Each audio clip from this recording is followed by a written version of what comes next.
안녕하세요. 과학으로 보는 세상씨. 오늘도 알아두면 유용한 과학 이야기 가득 싣고 돌아왔습니다. 기환 씨, 뭐 하는 거예요, 지금?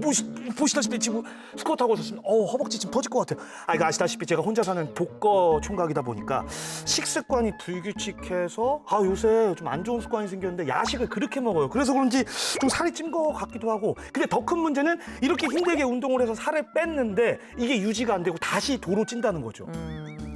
기환 씨, 우리 방송 시작도 안 했는데 이렇게 운동하니까 네. 땀이 너무 많이 흘릴 것 같아서 걱정이 됩니다. 좀 땀 냄새 나네. 그래도요, 다이어트는 말이죠. 타이밍입니다. 오늘 먹은 만큼 바로 움직여야 됩니다. 그래야 요요도 안 온다니까요. 네. 이게 요요 현상 때문에 다들 힘들어하실 거예요. 그렇죠.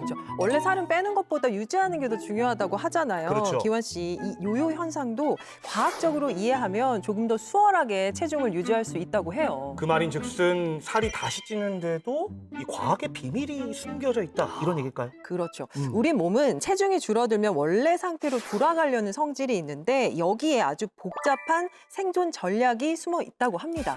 체중이 빠지면 빠질수록 우리 몸은 자꾸만 무언가를 먹길 원하게 되죠. 아무리 노력해도 비만을 극복할 수 없다라고 생각을 하셨다면 오늘 방송 저와 함께 집중하셔가지고 우리 몸의 비밀에 대해서 제대로 한번 파헤쳐 보시죠.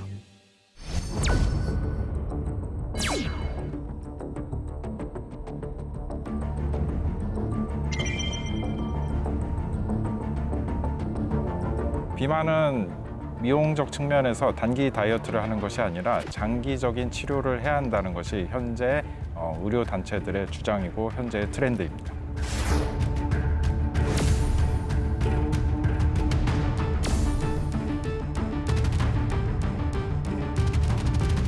우리는 비만을 잊고 싶지만 우리 몸은 그것을 생존의 역사로 기억하고 있습니다.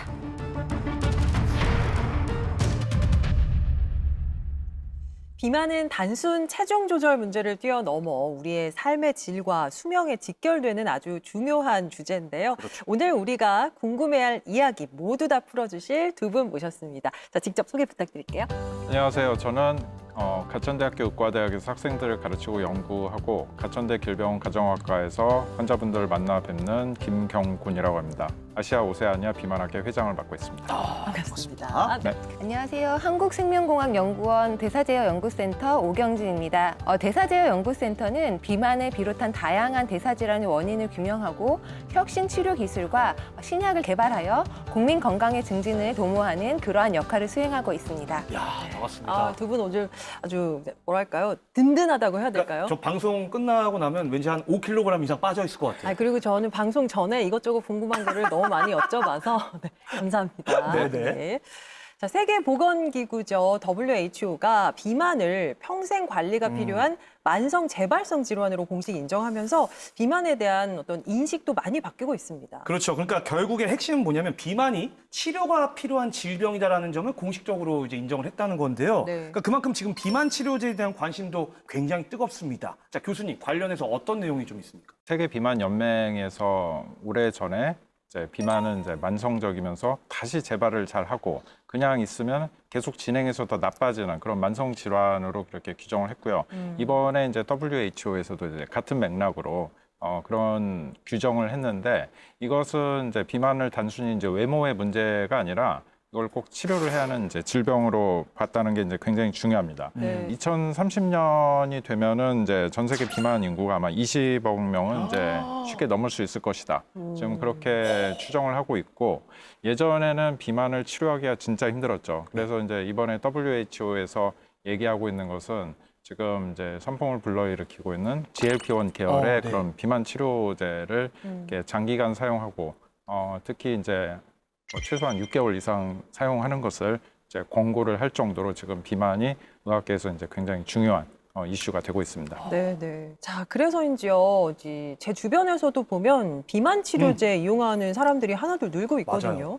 이런 현상을 반영하는 객관적인 데이터가 있을까요? 2025년 글로벌 비만 시장 현황 보고서에 따르면 우리나라가 미국, 그다음 브라질, 호주 이어서 5번째의 글로벌 시장을 갖고 있고요. 그 규모가 한 5천억에 이릅니다. OECD 국가 중에서도 비만율이 굉장히 낮은 축에 속하는데요. 네. 그럼에도 불구하고 비만 비만 치료제 시장이 급속도로 성장하고 있다라는 의미입니다. 예전에는 단순히 비만 치료제가 우리가 체형을 관리한다라는 개념이 있었다고 하면 현재에는 만성 질환을 치료하고 예방해서 건강하게 장수하고 싶다 이런 의미를 담고 있다라고 할 수 있겠습니다.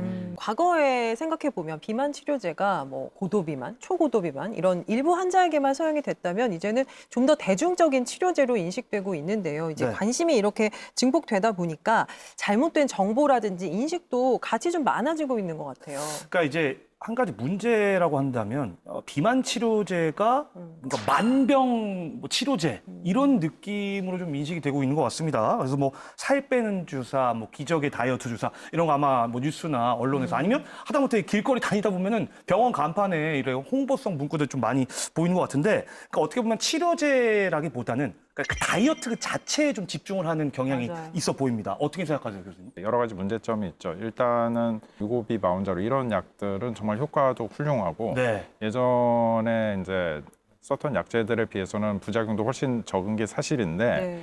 일단 뭐 아무나 써도 괜찮다 이런 걸로 너무 쉽게 또 처방을 받으시는 경우가 있고 합법적이지 않은 경로를 통해서 예, 약제를 구하시는 분들도 꽤 있는 것 같아요. 그래요? 질병의 치료 목적이 아니라 외모를 관리하기 위한 이제 미용 목적으로 이제 과도하게 사용하는 경우가 있는데 네. 모든 약제가 임상 연구를 할 때 특히 마지막 3상 임상 연구 단계에서 네. 평균 체중을 100kg 정도인 사람들 대상으로 개발을 하는 거거든요. 그렇기 때문에 모든 용량이나 사용법이나 거기에 따른 부작용 발현 이런 것들을 다 이제 그 정도 되는 사람에 맞춰진 거고 네네. 그런데 체중이 굉장히 낮은 분들이 이거를 이제 그런 분들과 똑같이 오. 투여를 한다. 부작용이 있을 수 있겠네요. 그렇죠. 이게 이제 혈중 레벨 그 농도가 중요한데 네네. 이게 너무 과도하게 높아지는 거죠. 아. 뭐 특히 이제 소화기계 부작용이 아주 흔한데 맞아요. 콩팥의 손상을 일으킨다든지 어. 지방을 빼려고 했는데 근육이 더 빠져버린다든지 맞아요. 빼고 나서 이제 너무 기력이 처진다든지 네네. 이런 문제가 발생할 수 있는 거죠. 사용 기준을 좀 우리가 잘 생각을 해야겠습니다. 네. 이제 비만 치료제도 종류가 좀 점점 다양해지고 있더라고요. 이제 주로 말씀하신 GLP-1 계열 치료제가 많이 사용되고 있습니다. 이 비만 치료제들 어떤 원리로 체중 조절에 관여하는 거예요? GLP-1 치료제 같은 경우는 원래는 비만 치료제로 사용된 것은 아니고요. 당뇨 치료제로서 먼저 사용을 하게 되었습니다. 밥을 먹게 되면 장에서 그러니까 GLP-1이라고 하는 인크레틴 호르몬이 이제 분비가 되게 되는데요. 기존의 많은 당뇨 약들은 임의적으로 인슐린을 분비하는 베타세포의 자극을 함으로써 베타세포의 그 비가역적인 손상을 유발하기도 하고요. 인슐린 분비를 과다하게 분비하게 함으로써 저혈당이 오는 그러한 부작용들이 있었습니다. 근데 GLP-1 같은 경우에는 체내에서 자체적으로 분비되는 그런 호르몬이기 때문에 치료제로서 표적을 했을 경우에는 부작용이 적은 장점이 있었습니다. 근데 조금 더 흥미로웠던 거는요. 이러한 GLP-1 치료제를 당뇨 치료제로 사용을 하다가 이게 체중도 감소가 되면서 식욕도 억제되는 흥미로운 이제 결과를 얻게 되었습니다. 식욕을 담당하는 그 뇌의 그 시상하부 쪽에 보면은 예. 폼시 뉴런 같은 경우에는 저희가 식욕을 억제하는 효과를 갖고 있고요. 그다음에 AGRP라고 하는 그런 뉴런 같은 경우는 식욕을 촉진하는 그러한 역할을 합니다. 근데 이 GLP-1이 뇌 쪽으로 작용을 해서 식욕을 억제하면서 포만감을 조금 늘릴 수 있는 그러한 작용을 하게 된 거죠. GLP-1이 인슐린의 분비만을 돕는 것이 아니라 예. 뇌에서 식욕을 조절할 수 있는 뉴론들을 조절할 수 있다. 그렇게 됨으로써 식욕도 조절이 된다라는 것을 볼 수가 있었고요. 그 운동을 조금 천천히 하게 함으로써 위에서 소화가 되는 것을 조금씩 느리게 하는 작용을 합니다. 그러면 교수님, 실제 임상에서 이 비만 치료제가 체중을 조절하는 데 얼마나 효과가 있었어요? 이전에 쓰던 그런 이제 식욕 억제제 이런 것들을 보면은 10% 이상의 체중을 감량하기가 굉장히 힘들었거든요. 네. GLP-1 계열의 이제 대표 주자인 이제 세마글루티드가 이제 개발이 되면서 그 10% 벽을 이제 깨게 됐죠. 그래서 15% 정도가 이제 평균 체중 감량 성적이고 이제 GLP-1과 이제 GIP 수용체에 이제 함께 작용하는 이중 효연제라고 하는데 그런 이제 대표 주자가 마운자로라고 팔리고 있는 티르제파티드인데 티르제파타이드 같은 경우에는 대략적으로 21 내지 22% 정도의 이제 체중 감량 성적을 보여줘서 티르제파타이드가 좀 더 체중 감량 성적은 좋죠. 네. 그런데 이런 약제들이 이제 나타나는 체중 감량 효과는 이게 꼭 나한테도 그렇게 나타날 것이다라고 생각하시면 안 되고 오히려 약을 썼는데 체중이 조금 늘어나시는 분도 있고 개인차가 굉장히 있다라는 거를 고려를 하셔야 합니다. 네. 그러니까 그 개인차가 또 이제 부작용을 얘기할 때도 분명히 드러나는 것 같은데 제 주변에도 부작용 때문에 약을 중단한 케이스가 굉장히 많더라고요. 저는 가장 흔한 거는 뭐 속이 좀 메스껍다, 메스껍다든지 소화가 안 된다. 어지럽다든지 뭐 이런 얘기 들었어요. 맞아요. 아까 앞서서 말씀드린 것처럼 저희가 이제 GLP-1 수용체 작용제를 사용을 하게 되면 네. 위에서 이것이 소화되는 거를 조금 천천히 한다라고 음. 말씀을 드렸었는데요. 그 네. 얘기는 뭐냐면 위장관 내에 음식물이 천천히 소화가 되면서 남아있는 시간이 오래 된다라는 얘기입니다. 그렇기 때문에 저희가 포만감을 느낄 수 있는 반면에 기존 대비 음식물이 오래 남아있다 보니까 저희가 더부룩하던가 구토 증상이나 이런 부작용이 있을 수도 있습니다. 근데 또한 심각한 부작용으로 좀 드물기는 하지만 저희가 이게 체중이 갑자기 급격도로 감소를 하다 보니까 담낭이나 담석과 같은 그런 그 질환이 유발이 될 수가 있습니다. 자, 다이어트 하는 사람들의 공공의 적 지방. 그런데요. 지방도 종류에 따라서 생김새도 맡은 역할도 다르다고 합니다. 어우 이게 다 뭐야 무슨 햄 공장도 아니고 말이죠. 여러분 저만 이런 고민하는 거 아니시죠? 이 정말 살과의 전쟁 끝나지가 않습니다. 오죽하면 제가 조금 날씬해 보이려고 머리부터 발끝까지 그냥 딱 검은색 옷으로 맞췄다는 거 아닙니까? 하지만 이건 착시 효과. 중요한 건 이 지방의 정체를 알아야지 이 지방을 무찌를 수 있다는 거 아니겠습니까? 대체 이놈의 정체가 뭔지 오늘 제가 제대로 한번 파헤쳐보겠습니다. 박사님 반갑습니다. 예, 반갑습니다. 그 초면에 좀 죄송한데 손 좀 잠깐. 예. 예, 생각보다 좀 많죠. 예, 제가 이 평생 지방과의 싸움을 지금 벌이고 있는 중인데 대체 이 지방의 정체가 뭡니까?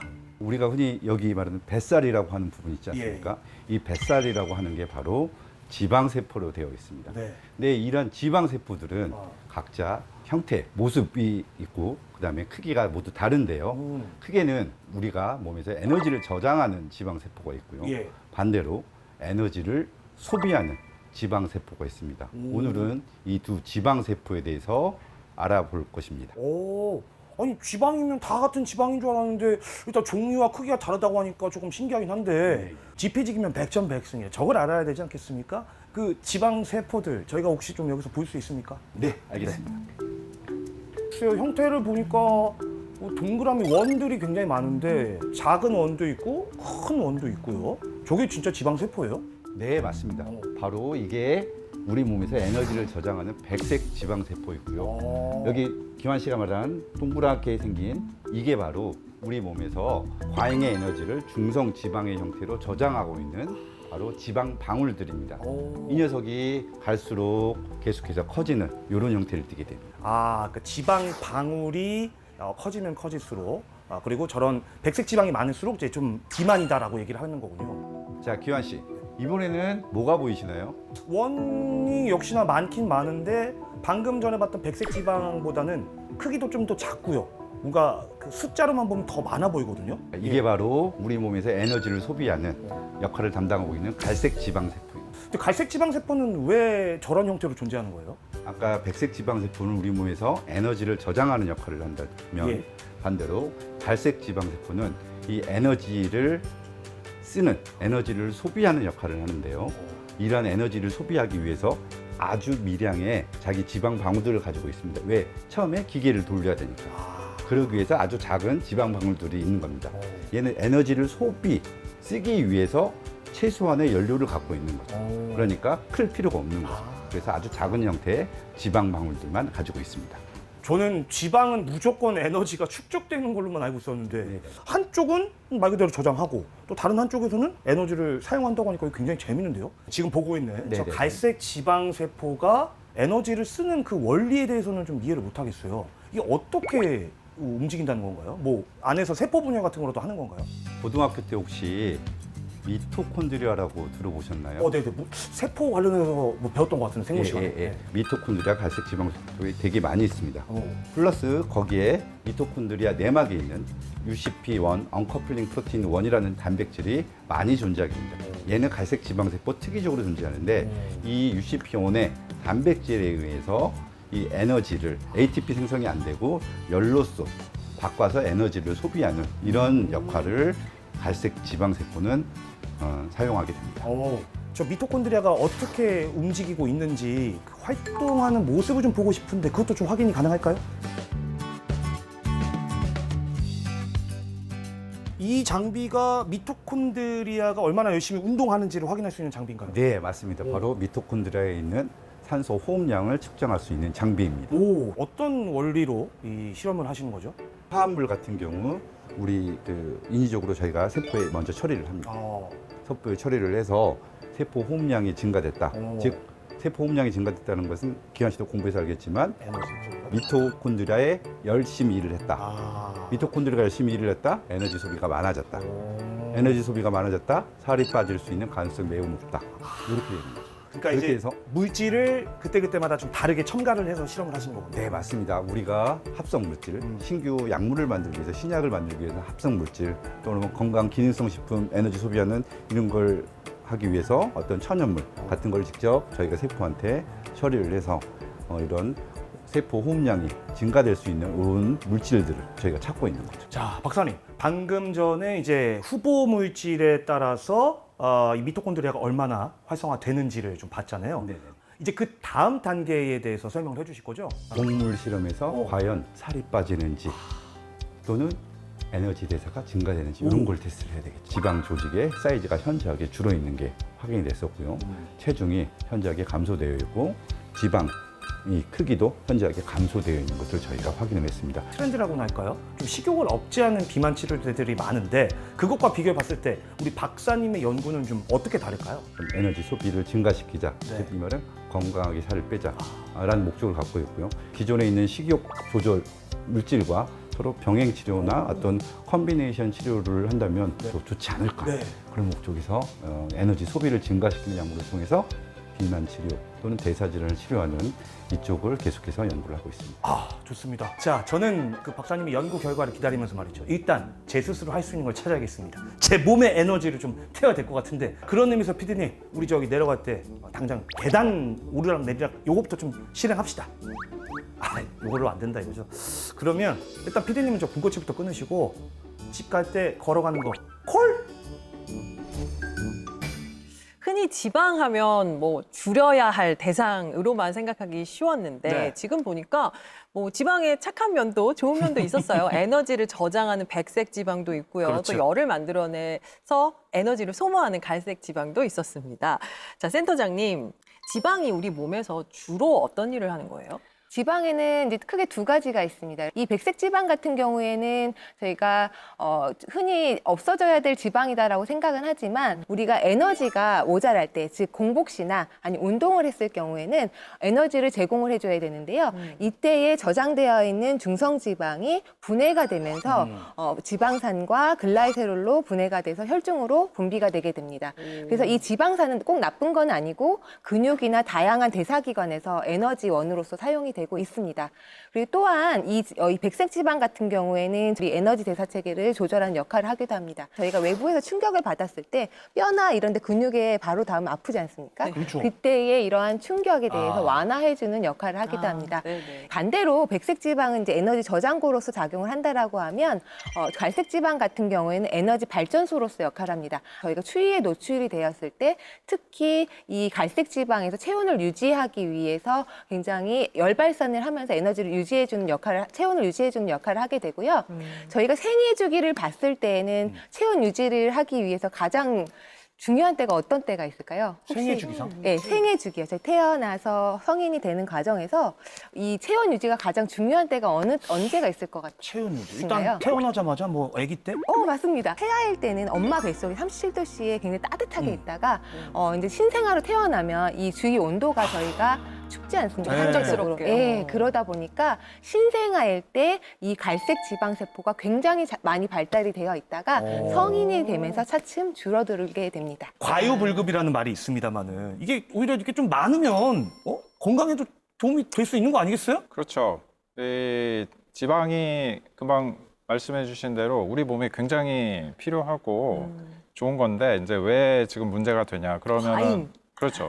예전에 이제 인류가 진화해온 역사를 조금 생각을 해봐야 하는데 우리가 이렇게 먹을 것에 대해서 별 걱정을 안 하고 살게 된 거는 아무리 길게 잡아도 산업혁명 이후 그리고 특히 우리나라 같은 경우에는 예전에 이제 70년대까지 뭐 이렇게 새마을운동 이런 거 하고 나서야 좀 이렇게 그렇죠. 굶는 게 굉장히 드물어진 거죠. 네. 옛날에는 보릿고개도 있었으니까. 그렇죠. 네. 그 혹독한 자연환경, 먹을 게 굉장히 없는 자연환경에서 살아남으려고 하면은 어떻게든지 이제 먹을 것을 봤을 때 먹고 싶은 욕구가 강한 개체가 살아남는 거고 이거를 먹었을 때 빨리 저장을 잘하는 개체가 살아남는 거고 뭔가 움직였을 때 에너지 소모가 적고 에너지 효율이 굉장히 좋은 개체가 살아남는 거예요.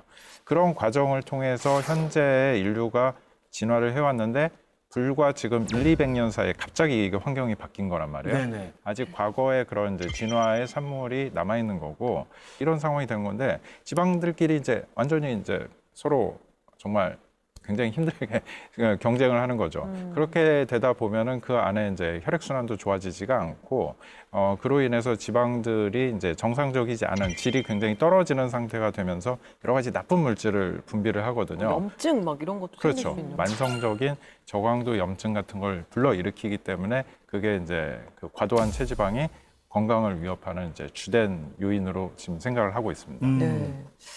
또 궁금한 게 지방 조직이 남는 에너지를 이제 충분히 저장하지 못할 때가 있을 거 아니에요. 그러면 이제 그 지방은 어디로 가는 거냐? 예. 어출됐으면 좋겠다, 제발. 그렇죠. 어디로 가서 이렇게 왠지 예. 차곡차곡 쌓일 것 같아요. 지방 안에서 이게 축적된 상태를 해소를 못하게 됐을 경우엔 지방 세포 자체 내에서도 지방을 분해하는 기작도 활발하게 유도가 되기도 하는데요. 그럼에도 불구하고 에너지가 계속 쌓이게 된다라고 하면 이러한 지방이 이제 간이라든지 근육이라든지 다양한 대사 기관에 이제 축적이 되게 됩니다. 이러한 재배치되는 지방을 이소성 지방이라고 얘기를 합니다. 근데 이게 문제가 뭐냐면 지방이 단순히 축적이 되는 게 문제가 아니라 근육 쪽에 이 지방이 축적이 되게 되면은 혈당이 높아진다거나 인슐린 저항성이 유발이 되게 되고 간에 지방이 축적이 되게 되면은 지방간 질환이 유발이 네. 되게 되고요. 췌장 자체에도 지방이 쌓이게 되면 인슐린을 분비하는 기능에도 문제가 될 수 있고 그러다 보면 또 당뇨가 유발이 되고 다양한 대사 질환들이 유발이 될 수가 있기 때문에 이러한 지방 재배치에 의한 이소성 지방들이 굉장히 중요한 건강상의 문제가 되고 있습니다. 그러니까 지방이 걔 자체가 문제가 아니라 있지 말아야 될 곳에 가서 그렇죠. 붙는 게 그게 문제인 거네요. 네네네. 뭐 지방간 뭐 이런 얘기가 나와서 말인데, 그러니까 제가 좀 관련 정보를 찾아보니까 이게 이제 제가 뭐 보여드릴 수는 없습니다만 이게 겉에서 손으로 집었을 때 잡히는 이 친구들, 요 지방을 이제 피하 지방이라고 하고. 근데 이제 이거보다 더 심각한 문제라고 할까요? 안쪽에 이제 내장에 끼는 그 지방이 이제 내장 지방이잖아요.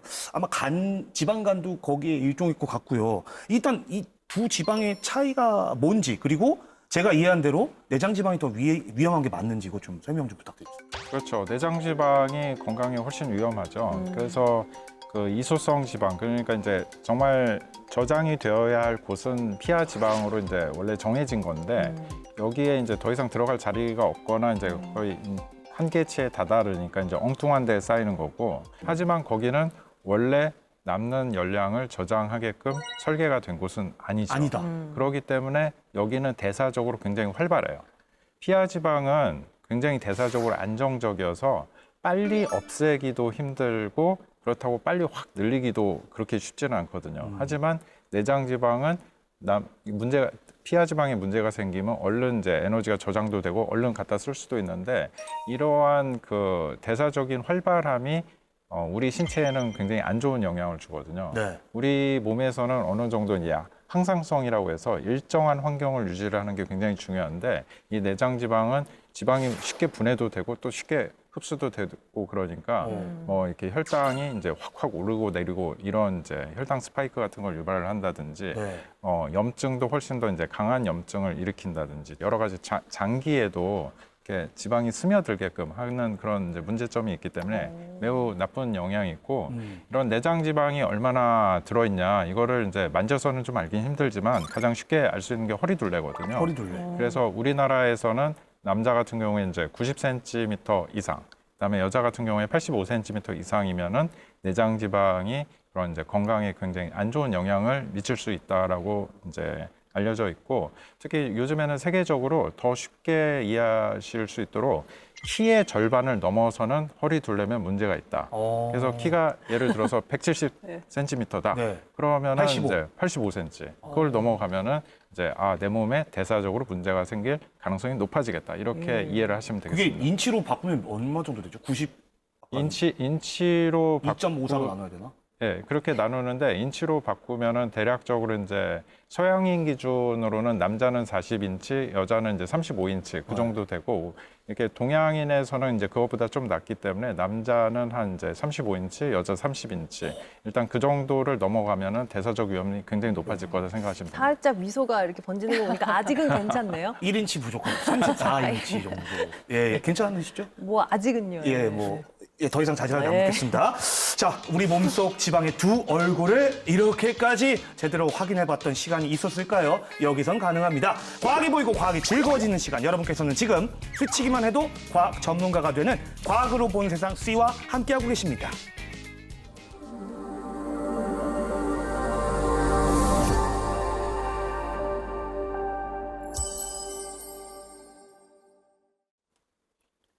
네, 지금까지 이야기를 조금 종합을 해보자면 살이 빠졌다는 이야기는 지방세포가 줄어들었다는 거네요. 네, 센터장님, 지방이 얼마나 많으면 비만으로 보는 거예요? 일정한 신장 대비 체중으로 이제 적정한 체중을 갖고 있느냐를 판단을 하는 바디 매스 인덱스라 그래서 체질량 지수로서 BMI. 이 비만, BMI 맞습니다. 맞아요. 네, 그 BMI를 통해 가지고 저희가 이제 비만이다 아니다를 판단을 하게 되는데요.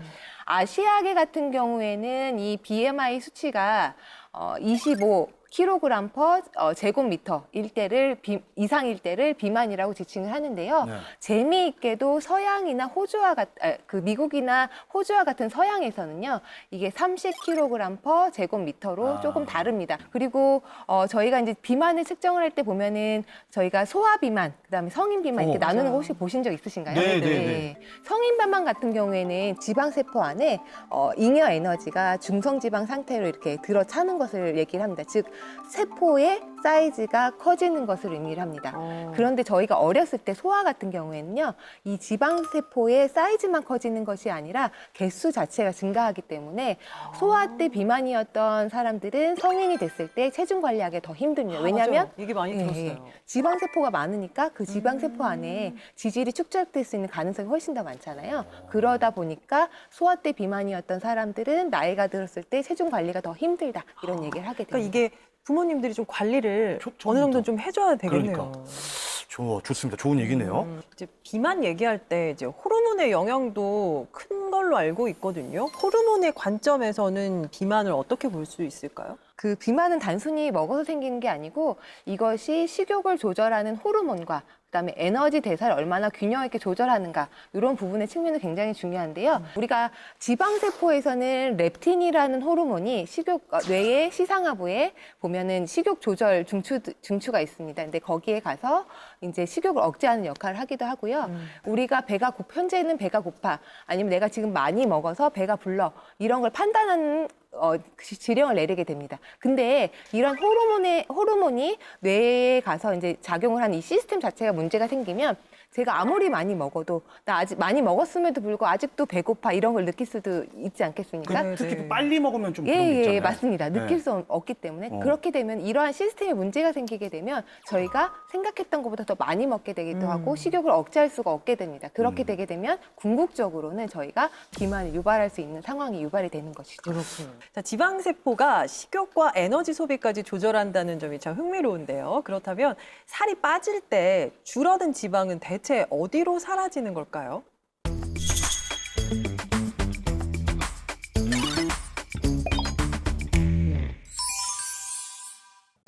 우리는 흔히 살을 빼면 몸속 지방이 그대로 사라진다고 생각합니다. 하지만 지방도 물질인 만큼 흔적도 없이 없어질 수는 없습니다. 운동해서 5kg 뺐다, 한 달 만에 체지방이 줄었다.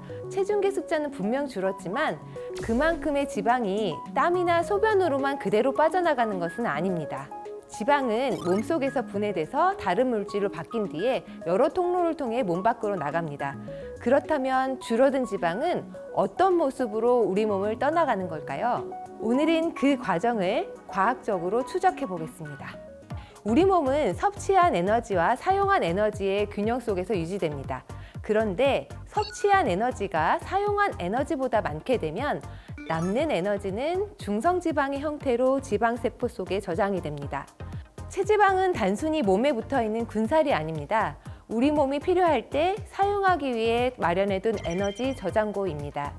반대로 식사량이 줄거나 운동으로 에너지 소비가 늘어나게 되면 우리 몸은 저장했던 지방을 꺼내서 사용하기 시작합니다. 그런데 이런 지방이 그냥 없어지는 것이 아닙니다. 공복 상태나 운동은 지방 분해와 관련된 다양한 호르몬들을 활성화할 수 있는데요. 부신수질에서는 에피네프린, 교감신경 말단에서는 노르에피네프린, 췌장 알파세포에서는 글루카곤 분비를 촉진함으로써 지방 분해 효소를 활성화하게 됩니다. 이 효소는 지방을 잘게 분해하고 분해된 지방산은 세포 속 마이토콘드리아에서 산소를 이용해서 에너지를 만들게 됩니다. 이 과정에서 우리가 내쉬는 이산화탄소와 물이 생성이 되게 되고 만들어진 에너지는 몸을 움직이고 체온을 유지하는 데 사용됩니다. 그렇다면 이렇게 만들어진 이산화탄소와 물은 어디로 갈까요? 물의 일부는 땀이나 소변으로 배출됩니다. 하지만 지방이 몸을 떠나는 가장 큰 통로는 따로 있습니다. 바로 숨입니다. 지방 속 탄소는 대사 과정을 거쳐서 이산화탄소가 되고 혈액을 통해서 폐로 이동한 뒤에 우리가 숨을 내쉴 때 몸 밖으로 배출됩니다. 놀랍게도 지방 10kg이 분해되면 약 8.4kg은 이산화탄소가 돼서 폐를 통해 배출이 되고 나머지 1.6kg은 물이 되어 소변이나 땀 등으로 배출되는 것으로 알려져 있습니다. 즉 우리가 감량한 지방의 대부분은 숨을 내쉴 때 몸 밖으로 나가는 셈입니다. 그렇다면 숨만 쉬어도 살이 빠질까요? 정답은 아닙니다. 중요한 것은 숨의 양이 아니라 우리 몸이 이 지방을 얼마나 에너지로 사용하는가입니다. 먼저 저장된 지방이 분해되고 그 다음에 사용이 돼서 이산화탄소가 만들어집니다. 따라서 운동을 하지 않은 채 숨만 크게 내쉰다고 해서 지방이 줄어들지는 않습니다. 운동을 하면 숨이 가빠지게 되는데요. 이 숨이 가빠지는 이유도 여기에 있습니다. 근육이 평소보다 더 많은 에너지를 사용하면서 지방이 많이 사용하게 되고 그 결과 더 많은 이산화탄소가 만들어져서 호흡을 통해 배출하게 되는 것입니다. 여기서 또 하나 흥미로운 사실이 있습니다. 지방은 생각보다 엄청난 에너지 저장고입니다. 지방 1kg에는 약 7,700kcal의 에너지가 저장되어 있습니다.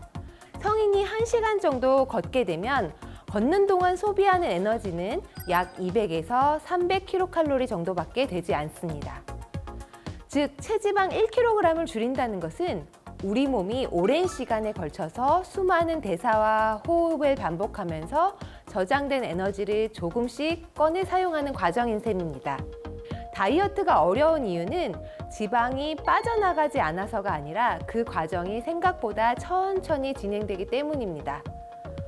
다이어트의 비밀은 생각보다 단순합니다. 지방은 땀으로 녹아 없어지는 것도 마법처럼 사라지는 것도 아닙니다.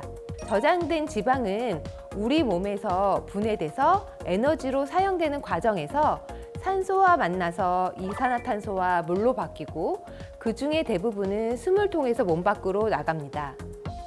오늘도 우리는 숨 한 번에 숨을 쉽니다. 무심코 내쉬는 한 번의 숨, 그 숨 속에는 단순히 공기만 담겨 있는 것이 아닙니다. 어쩌면 어제 운동하며 태운 지방의 흔적도 함께 담겨 있을지도 모릅니다. 네, 이 비만이 여러 만성 질환의 위험을 높이기 때문에 꾸준한 치료와 관리가 필요한데요. 어렵게 체중을 줄여도 다시 살이 찌는 요요 현상 때문에 힘들어하는 분들이 참 많습니다. 그 사람이 바로 나예요. 네네. 아 진짜 남일 같지가 않은데 교수님 체중을 그렇게 힘들게 뺐는데 살이 다시 원상복구 되는 거는 맞아요. 순식간입니다. 대체 맞아요. 왜 그럽니까? 이 과학적으로 좀 설명 좀 해주세요. 이거는 굉장히 이제 자연스러운 일인데 네. 우리 뇌에서는 체중이 빠지는 현상을 굉장히 위기 상황으로 인식을 할 수밖에 없어요. 이건 생존을 굉장히 위협하는 일이거든요. 그래서 일정한 체중을 유지하려고 하는 그런 이제 장치가 되어 있다는 이론이 아주 정밀하게 밝혀져 있지는 않지만은 대다수 이제 비만 전문가들은 그렇게 믿고 있죠. 보통 그 실내에서 일정한 온도를 유지하게 하는 그런 난방이나 냉방 시스템하고 똑같다고 생각하시면 돼요. 우리 몸은 엄밀히 말하면 올라가는 건 조금 이제 쉬운 편으로 이렇게 딱 그 맞춰져 있는데 내려가는 거는 굉장히 안 되게끔 맞춰져 있거든요. 어거지로 끌어내리면은 몸 안에서는 어떻게든지 올리려고 준비를 하고 있거든요. 그래서 이제 식욕을 자극하는 그런 이제 신경 전달 물질들 같이 전달 물질이 많이 나오고 식욕을 자극하는 그 뉴런들이 활성도가 높아져요. 그래서 더 막 먹고 싶은 생각이 계속 나는 거죠. 사실 우리가 운동하거나 활동해서 쓰는 에너지보다는 그냥 가만히 있어서 저절로 날아가는 에너지가 많은데 그게 근육량하고 거의 이제 깊은 관련이 있어서 네. 네. 그런 여러 가지 이유들로 인해서 체중을 열심히 빼셔봤자 큰 노력을 안 하면 요요가 바로 오는 거고 그렇기 때문에 이거를 이제 단순히 약에 의해서 이제 식욕만 줄이거나 에너지 대사를 이제 변화시켜서 빼려고 하지 마시고 건강한 생활 습관을 가져야겠는데 이게 나의 의지로 잘 안 되니까 약의 도움, 의학적인 도움을 살짝 좀 받아야겠다 이런 생각을 가지시고 이렇게 체중을 빼시면은 빼고 나서도 오히려 이제 유지가 될 가능성은 그만큼 높아지는 거죠. 센터장님, 그러면 궁금한 것 중에 하나는 또 체중이 줄어들면요. 우리 몸에서 쓰는 에너지는 어떻게 좀 달라지나요? 체중이 줄어들면 당연히 저희가 사용하는 에너지도 줄어들게 됩니다. 그리고 더 중요한 사항은 뭐냐면 저희가 체중이 줄어들었을 경우에는 그 체중을 인지하는 그런 기능을 갖고 있습니다. 근데 체중이 갑자기 빠지게 되면 이게 생존의 위협을 느끼는 거죠. 그러다 보니까 체내에서 에너지를 저장하고 최소한으로 쓰고 싶어 하는 그러한 상황을 벌이게 됩니다. 대사 적응이라고 표현을 하는데요. 이 대사 적응 문제 때문에 저희가 최대한 에너지를 아껴서 적은 양을 소모하게끔 만들어주게 되는데요. 저희가 이렇게 바디컨트롤이 돌아가는 상태에서 똑같은 양을 기존과 같은 양을 먹게 되면 어떻게 될 것 같으십니까? 더 빨리 복구가 될 것 같아요. 복구가 될 것 같으십니까? 네. 네. 아니에요? 저희가 똑같이 먹게 되면 아까 말씀드린 바대로 갑자기 체중이 감소했기 때문에 네. 일정 부분은 저장하는 쪽으로 많이 돌아서고 최소한을 사용하려다 보니까 기존과 같이 먹게 되면 일정 부분만 사용하게 되고 저장을 하게 되는 그러한 역할을 하게 됩니다. 네. 그렇게 되기 때문에 기존에 갑자기 살을 뺐다가 똑같은 양을 먹으면 더 많이 살쪘어요 이런 얘기 말씀을 듣지 않습니까? 네. 그게 바로 요요 현상입니다. 근데 이제 어떻게 보면은 살이 그 다시 찌는 정도도 사람마다 좀 다르지 않습니까? 어떤 경우에는 그러니까 말씀하신 대로 살을 빼기 전보다 오히려 체중이 더 늘어나는 경우가 있어요. 사실 제가 진짜 실제로 좀 그렇거든요. 최근 몇 년 사이에 물론 운동을 좀 열심히 해서 근육이 는 것도 팩트입니다. 근데 체중 그 숫자 자체만 놓고 보면은 더 찐 것처럼 이렇게 보이더라고요. 근데 이 차이는 어디서 생기는 걸까요?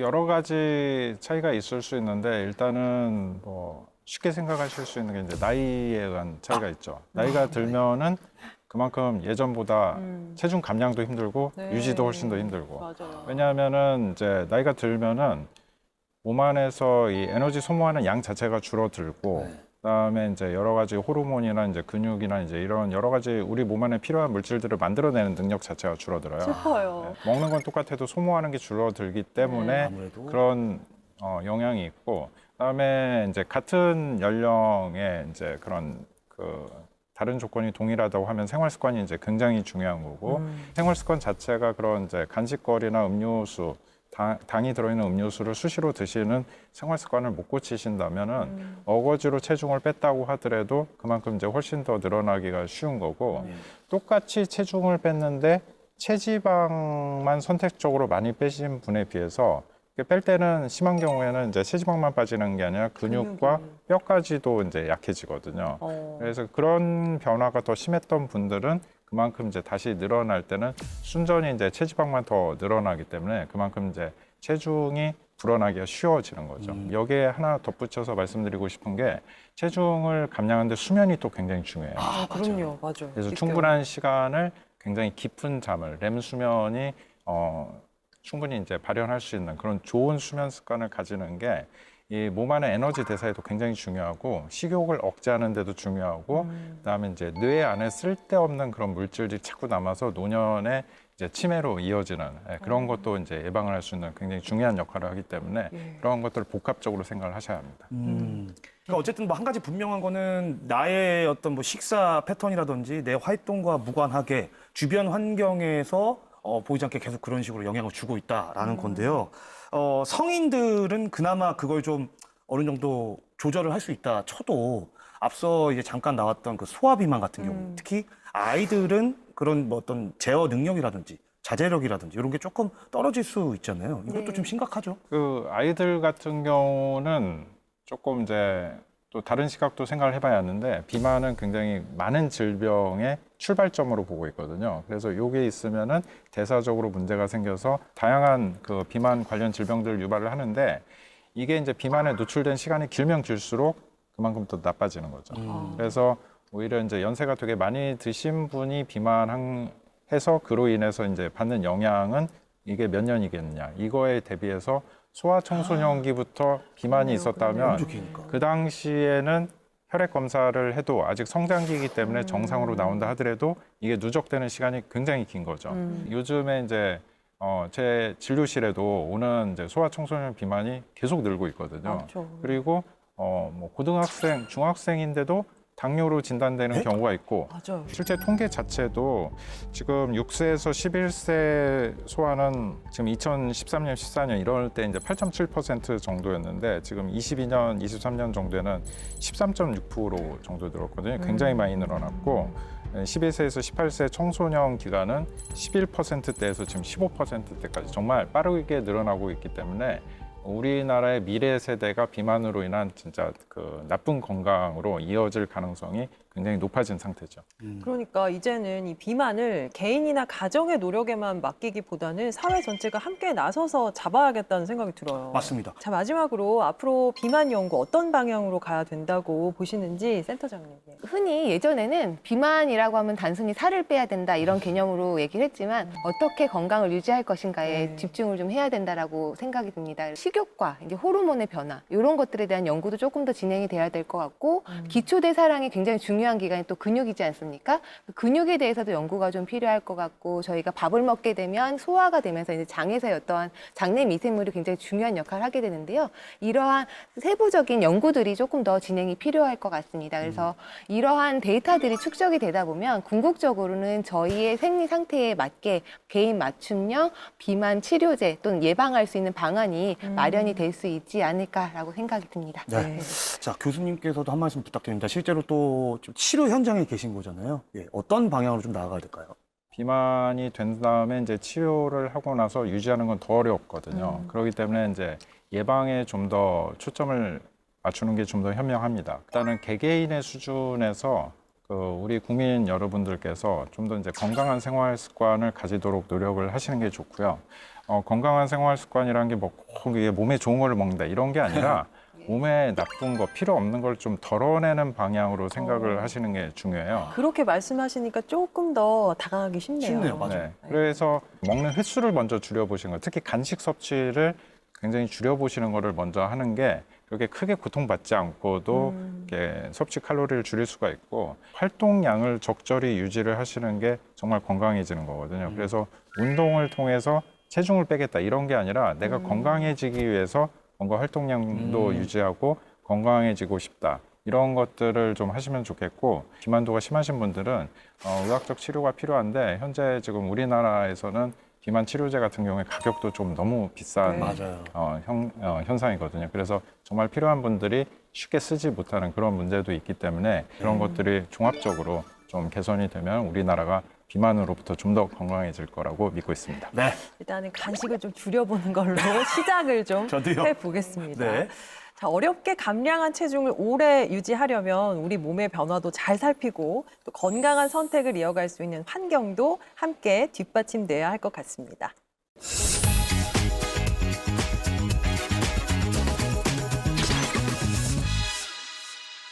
뻔한 상식은 패스. 여러분의 지적 추구미에 딱 맞는 꿀잼 과학 이야기만 쏙쏙 골라왔습니다. 김기환의 과학 이수다. 살을 빼겠다고 무리하게 굶으면 우리 몸은 에너지를 아끼는 쪽으로 반응합니다. 그런데 이 먹는 양과 활동량이 이 계절마다 크게 달라져도 건강을 유지하는 동물이 있습니다. 가을엔 잔뜩 먹어서 살을 찌우고 겨울엔 몇 달씩 먹지도 움직이지도 않는 곰입니다. 사람이라면 건강에 문제가 생길 법한 생활이지만 곰은 해마다 이렇게 겨울을 보내고도 당뇨병에 걸리지 않습니다. 겨울잠을 자는 동안에는 곰에게도 이 세포가 인슐린에 제대로 반응하지 않는 인슐린 저항성이 나타나는데요.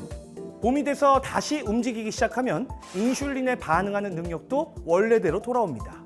미국 워싱턴 주립대 연구진은 곰이 어떻게 이런 조절을 하는지 알아보기 위해서 이 활동기와 동면기에 채취한 혈액과 지방세포를 비교했는데요. 그 결과 인슐린 반응의 계절적 변화와 관련된 단백질 8개를 찾아냈습니다. 연구진은 이 단백질들이 곰의 대사 조절에 관여할 가능성이 있다고 봤죠. 의외인 건요, 사람의 몸에도 이와 비슷한 단백질들이 있다는 겁니다. 물론 사람에게도 곰과 같은 방식으로 작용하는지는 앞으로 더 확인해야 하는데요. 이 원리가 밝혀진다면 인슐린 저항성을 조절하고 당뇨병을 예방, 치료하는 연구에 도움이 될 수 있습니다. 곰의 겨울잠이 비만과 대사질환 연구에 중요한 단서를 주고 있는 셈이죠. 오늘도 여러분의 지적 추구미를 갑벽하게 채워드린 김기환의 과학 이수다였습니다. 네, 지금까지 다이어트 후에 살이 다시 찌면 내 의지가 부족해서라는 생각을 했었는데 알고 보니까 우리 몸에 그 비밀이 있었습니다. 네, 그래서 한결 좀 위안이 되기도 하는데 오늘 두 분 말씀 드리면서 전 이렇게 결심했습니다. 숫자에 얽매이지 않기로. 여기서 말씀드리는 숫자란 제 체중을 의미하는데요. 네. 그래서 체중계를 갖다 버릴까도 생각을 했지만 그건 아닌 것 같고요. 사실 비만에서 자유로워지는 방법은 이미 여러분도 알고 계십니다. 적게 먹고 많이 움직이면 됩니다. 특히 군것질 끊으시고요. 지금 바로 네. 실천하자고요. 맞습니다. 네. 두 분 어떠셨어요, 오늘? 네, 오늘 무척 재밌는 시간이었고요. 네. 오늘 방송을 통해서 이렇게 비만의 이제 본질을 좀 더 알면은 아, 내가 왜 건강한 생활 습관을 가져야 하는지에 대한 필요성을 조금 더 이해하셨을 거라고 믿고 네. 이것들이 시청자분들에게 큰 도움이 됐으면 하는 바람입니다. 방송 보고 교수님 찾아가면 뭐 좀 이렇게 있나요, 이점이? 네, 좀 더 잘해드리겠습니다. 알겠습니다. 감사합니다. 네. 예, 센터장님. 예, 저희가 일반적으로 비만이라고 하면 살을 빼야 되겠다 의지를 갖고 취하는데요. 네. 의지보다는 생물학적 문제가 굉장히 중요하다라는 내용을 오늘 알 수 있었습니다. 예. 그래서 건강한 체중을 유지를 하려면 저희가 저희 몸을 제대로 알아야 된다. 이런 것이 중요한 교훈이 되겠습니다. 네. 네, 앞으로도 국민 건강에 기여할 수 있는 좋은 연구로 다시 찾아뵙겠습니다. 고맙습니다. 앞으로 간식의 유혹에 이제 휩쓸릴 때마다 두 분의 말씀과 두 분의 얼굴을 떠올리려고요. 오늘 함께 해주셔서 고맙습니다. 고맙습니다. 고맙습니다. 네, 저희는 다음 시간에도 흥미로운 과학 이야기 가지고 찾아오겠습니다. 과학이 보인다. 과학이 즐거워진다. 스치기만 해도 당신은 과학 전문가. 과학으로 보는 세상. 씨 눌러주세요.